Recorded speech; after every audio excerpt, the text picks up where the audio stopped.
When my ex humiliated me at my lowest, I swore I'd rise so high he'd choke on my success. Years later, he joined my company. He still doesn't know who hired him, or what's coming next. He told me I was too emotional for business. That line so casual, so dismissive echoed longer than any insult. We were sitting in a cheap cafe back then. Rain hit the window like angry fingers. My hands were shaking, not from the coffee, but from what he'd just said. "Claire," he sighed, "you don't have what it takes. You feel too much. You're not built for success." He smiled like it was advice, like he was doing me a favor. That was the day I realized how people destroy you gently with soft tones and fake concern. We'd been together for 3 years. I thought we were building something together. He thought he was building me. When I got fired from my first startup, he didn't comfort me. He poured wine, toasted a valuable lesson, and texted someone under the table. That night, when I confronted him, he laughed. "You're paranoid," he said, shoving his phone away. But the name Julia flashed before the screen went dark. Julia, my mentor, my only real friend at that job.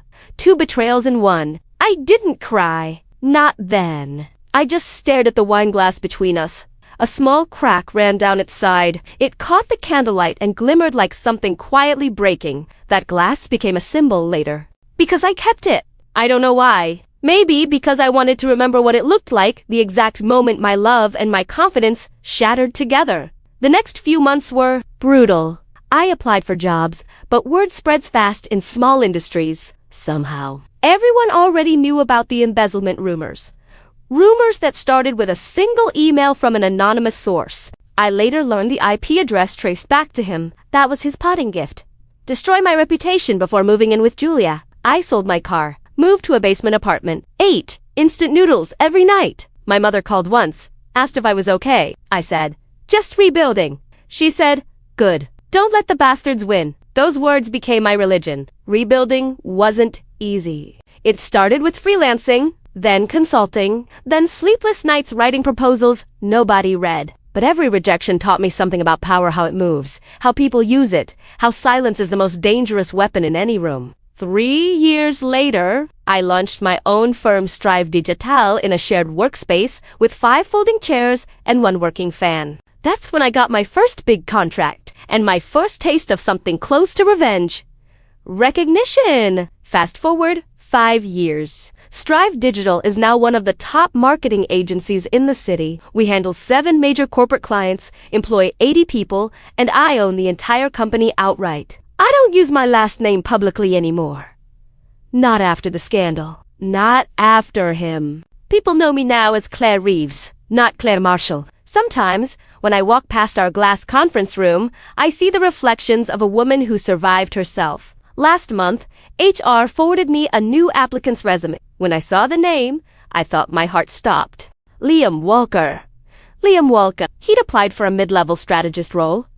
Modest pay, mediocre ambition. For a moment, I just stared at the screen. My pulse loud in my ears. Then I opened his cover letter. I'm passionate about rebuilding my career after a few difficult years. I believe in growth, redemption, and second chances. Growth, redemption, second chances. He used to mock me for believing in those things. I called HR. "Hire him," I said.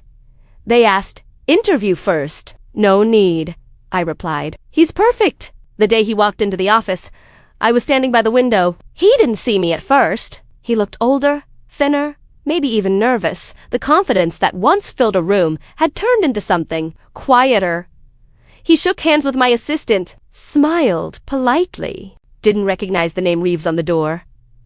I smiled. He had no idea who I was. I kept that cracked wine glass on my desk, now polished, faintly gleaming under the sunlight. A quiet reminder. When he turned to leave my office after his first meeting, I noticed something in his hand, Julia's bracelet. He still had her. The bracelet shimmered like a ghost. Thin gold, small ruby stone. I remembered it because Julia never took it off, not even in the shower. Seeing it now, dangling casually from his wrist, was like watching history mock me. I waited until the office cleared before sitting at my desk, staring at that cracked wine glass. 5 years of peace gone in seconds. He was back, and he brought my ghosts with him. For a week, I said nothing. I watched. Liam was competent, predictable, The kind of employee who laughs at the right jokes, nods in meetings, and stays late just enough to look loyal. He didn't recognize me. Not even a flicker. The name change, the darker hair, the subtle polish of someone who'd survived hell, it fooled him completely. But watching him move through my company felt like letting a fox into a henhouse ID built by hand. He joined strategy meetings, made small talk with my managers, impressed a few of them even. Every time someone said, "He's good," I felt my chest tighten. Because I trained him once. I built his confidence, proofread his proposals, told him he could conquer the world. And he did. By stepping on me first. One evening, I found myself outside his cubicle after hours. The office was dark except for the low hum of monitors. His desk was tidy, methodical color-coded notes, scheduled reminders, and a photo of him and Julia on some tropical beach. Still together, still smiling. That's when I saw an envelope half tucked under his keyboard. Curiosity isn't a virtue, but revenge feeds on details. Inside were printed emails, all from Julia. I shouldn't have read them, but I did.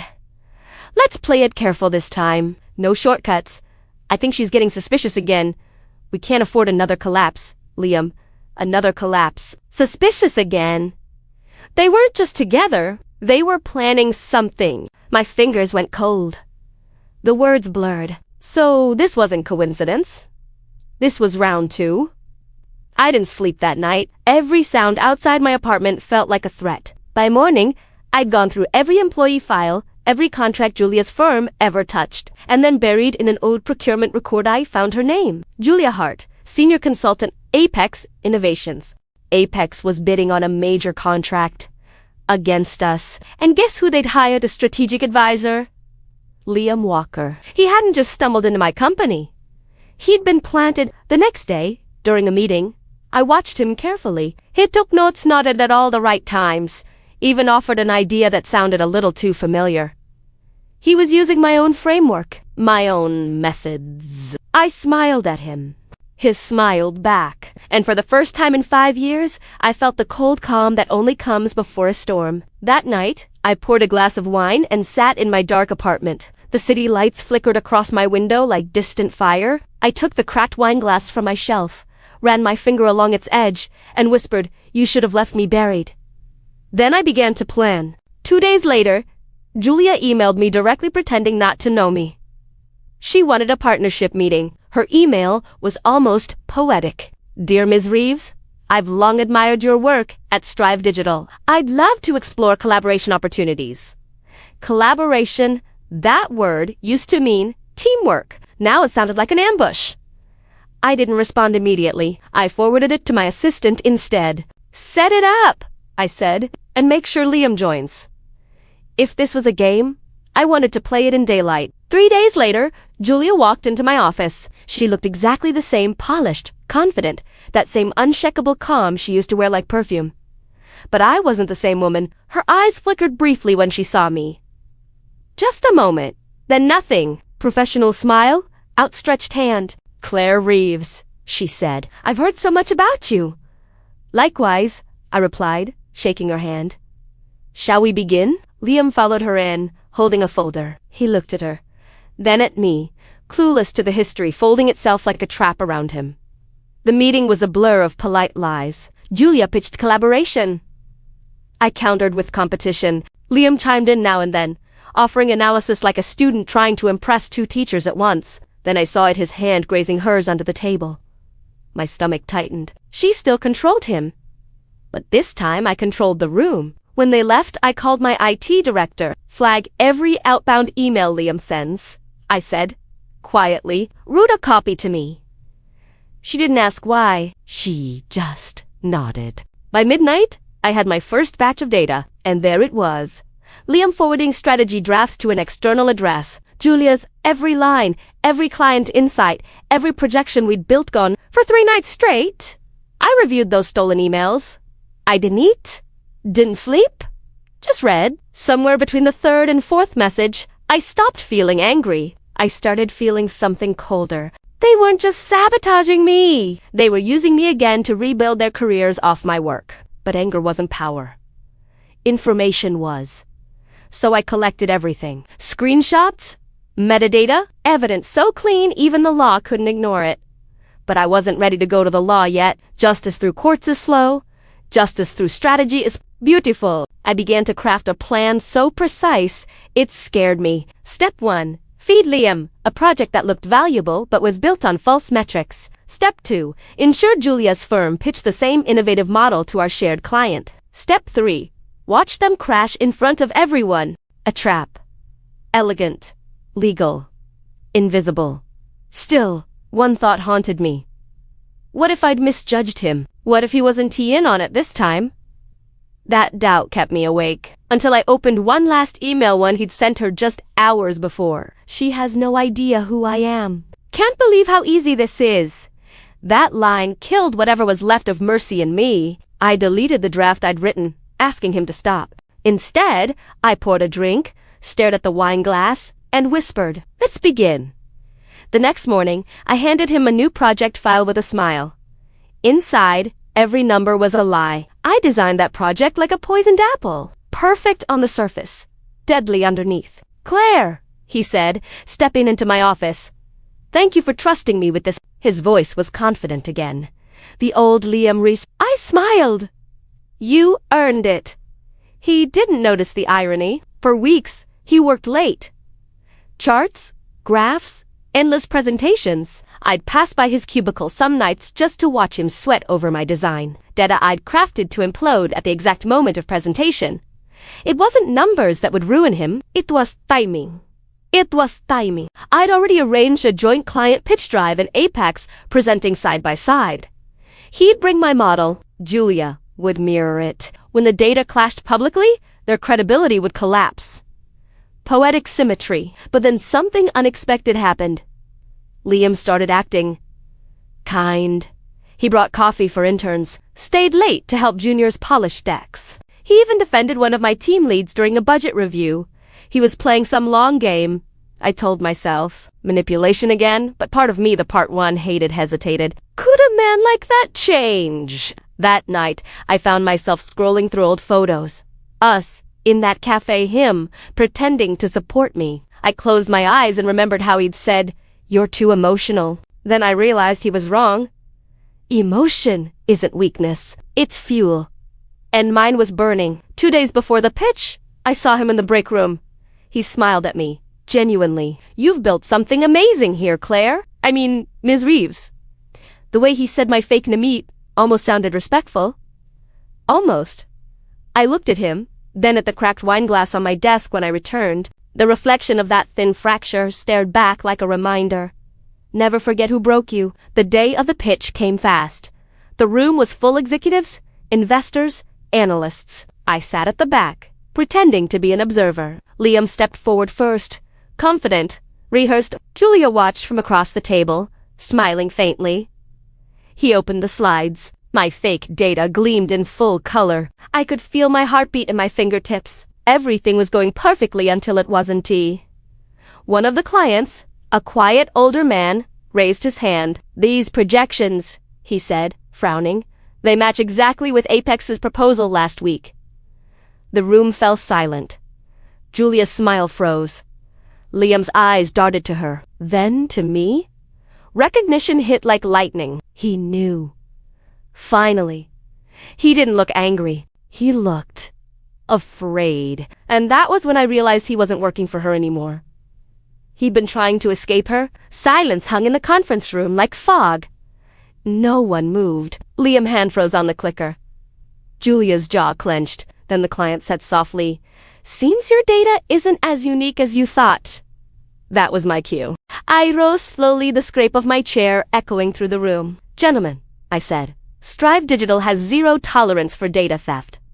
Mr. Walker, would you like to explain this overlap?" He turned toward me, confusion and panic colliding behind his eyes. Claire Miss Reeves' eye didn't. He stopped. That pause. That recognition. His pupils dilated. "Claire," he whispered. "Claire? Marshall?" And just like that, the mask fell. Julia looked between us, realization dawning too late. "You knew," she hissed at him. He said, Nothing. The clients exchanged glances, hungry for drama, but uncomfortable witnessing it live. I kept my tone professional. Cold. Will suspend operations with Apex pending investigation. Then I gathered my notes and walked out. My heart was pounding so hard, I could hear it in my teeth. For 5 years, I'd imagined this confrontation. I thought it would feel like victory. It didn't. It felt like stepping off a cliff I'd built myself. Back in my office, I sat staring at that cracked wine glass. The sunlight caught the fracture just right. It glowed like a wound that refused to heal. A knock on the door.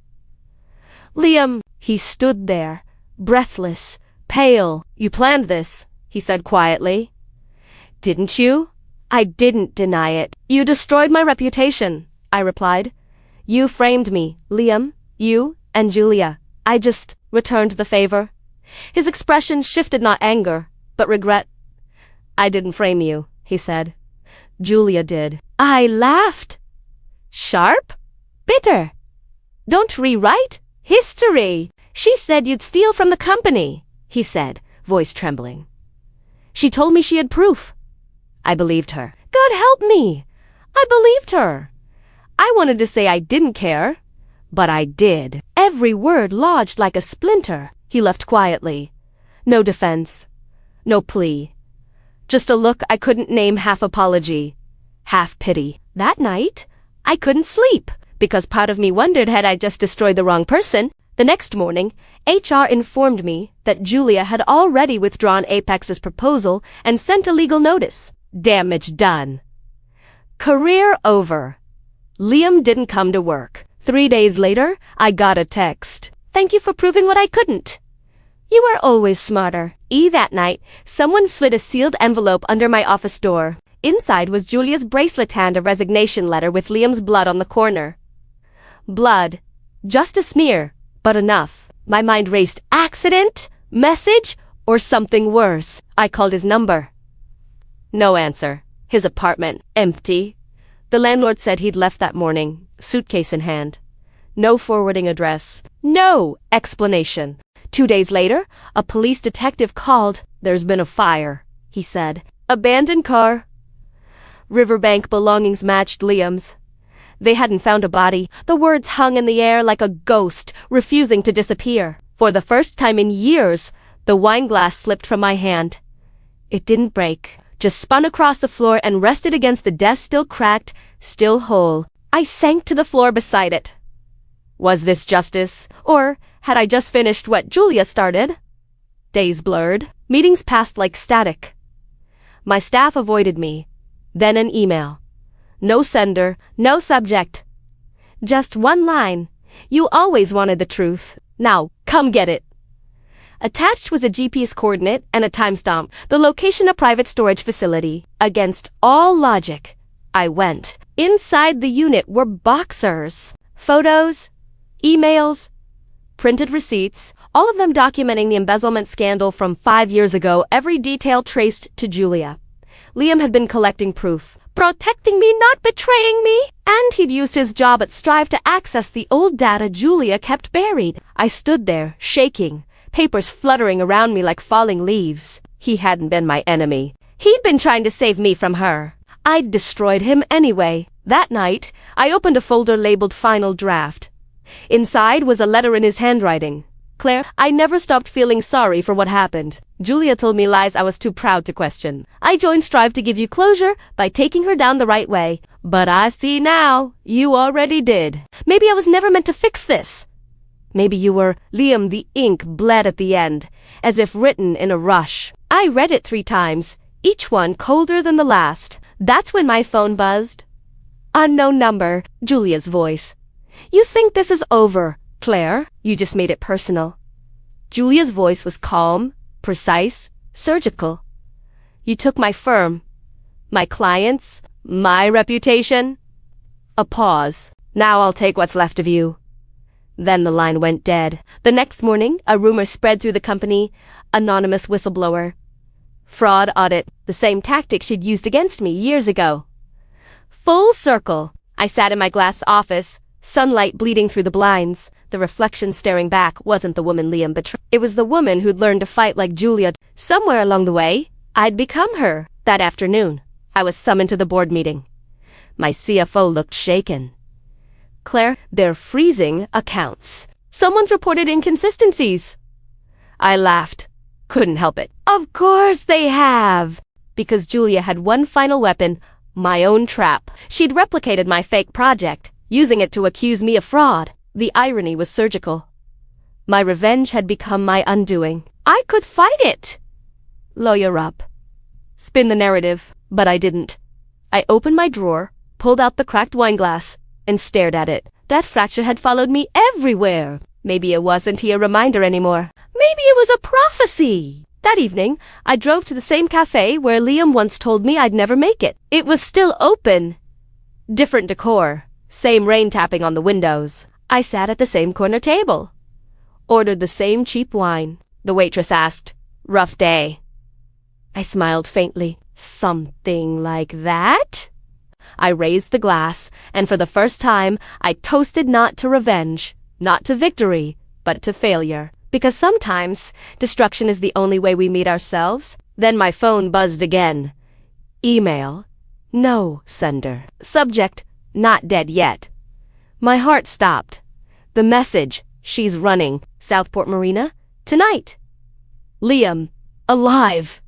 I grabbed my coat, left the cafe half empty, and drove into the storm. The rain came sideways, hard enough to blur the road. When I reached the marina, only one boat had its lights on. Julia stood on the deck, a duffel bag at her feet. When she saw me, she smiled. Guess he told you. I stepped closer, soaked, shaking. Where's Liam?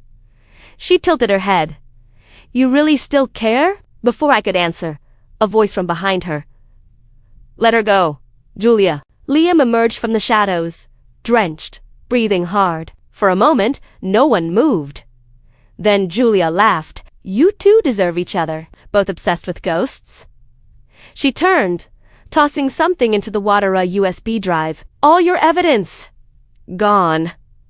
Liam lunged forward, slipped, hit the deck hard. I grabbed his arm, pulled him up. Julia was already untying the ropes. You can't build peace out of vengeance, she shouted over the wind. You'll learn that the hard way. Then she was good engine roaring into the dark. Liam slumped beside me, coughing. She destroyed the files, I said. He shook his head weakly. No. I backed them up.